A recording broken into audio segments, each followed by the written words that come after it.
জায়গায় আমি পছন্দ করি না যে মায়েরা বাপের বাড়িতে আসুক আর ফটর ফটর করুক। আহা গো, না কাঁদে না মা, কাঁদে না। কি দরকার ছিল পুজোর দিনে মায়েরা রে কাঁদাবার? অনন্ত মা, 5 minutes more.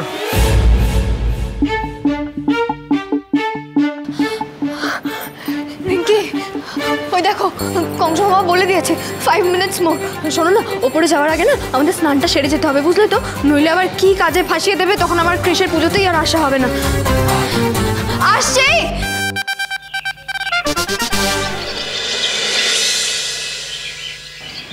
ধুর, কংস মামা এত সাসপেন্স ক্রিয়েট করে না, কখন থেকে ঝিল্লি চৌধুরীকে ওয়েট করিয়ে রেখে দিয়েছে। আচ্ছা রিঙ্কি, তুমি বলো, ঝিল্লি চৌধুরীর কি এত বসে থাকার সময় আছে নাকি? তার উপর বাড়িতে আজকে এত হইচই হচ্ছে। এখানে হইচই করার জন্য তুমি নেই, তুমি আছো বাচ্চাদের দেখাশোনা করার জন্য। আর সেই ডিউটিটা হইচই করে পালন করা যায় না।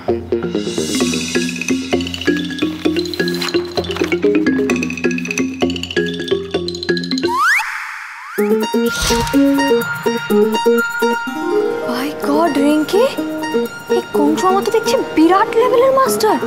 আমার তো কোনো সিনই নেই, ওনার কংসগিরিটা না একদম আর্ট লেভেলে চলে গেছে। দেখে বুঝতেই পারছো, এটা বাচ্চাদের রুটিন। রোজ সকাল 6টায় ঘুম থেকে ওঠা, তারপর দাঁতন। আর যদি কেউ দাঁতন না করে টুথব্রাশে পেস্ট লাগিয়ে দাঁত মাজতে চায়, তাহলে তার জন্য থাকবে নিমের পাঁচন। আর নিমের পাঁচন খেয়ে যদি কেউ টায়ার্ড হয়ে পড়ে, তাহলে টেস্ট চেঞ্জের জন্য তার জন্য চিরতার জলও এক দিন থাকতে পারে। তারপর সকাল 7টায় ছাদে গিয়ে এক্সারসাইজ হয়ে গেলে সকাল 8টায় ব্রেকফাস্ট, 8টা 15-এ পড়তে বসা। কেউ যদি অমনোযোগী হয়ে পড়ে, তাহলে তার জন্য থাকবে করলা সেদ্ধ। লাঞ্চে যা হবে তাই খেতে হবে, বাইরের খাবার একেবারে চলবে না। তারপর বিকেলবেলায় খেলাধুলো হয়ে গেলে সন্ধেবেলায় দুধ খেয়ে পড়তে বসা। পড়াশোনা হয়ে গেলে রাত 8টায় ডিনার, আর তারপর রাত 9টায় লাইটস আউট, ঘুম। বুঝতে পেরেছ? কি হলো, হাঁ করে দেখছো কি? রিঙ্কি, এটা এই ঘরে কোথাও একটা টাঙিয়ে দে। এই রিঙ্কি রিঙ্কি, একটু দাঁড়া। বলছি, কৃষ আপনাকে বানানোর সময় কি একটু মন দেয়নি? হ্যাঁ, আমার হাতে একটা এত বড় মারাত্মক রুটিন ধরিয়ে দিলেন আপনি। আরে বাবা, আজকে বাড়িতে পুজো, কোথাও একটু হাসি খুশি থাকবেন। তার উপর তো শুনলাম আপনার আবার আসছে, তাই না? রিঙ্কি, ওর বেশি পাকামো না মেরে নিজে কাজে মন দিতে বল।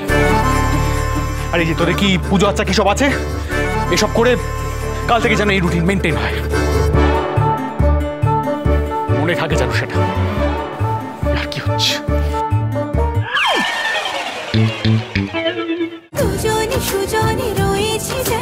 তেঁতুল পাতা সোম থেকে রবি প্রতিদিন সন্ধ্যে 6টায় স্টার জলসায় ও ডিজনি প্লাস হটস্টারে।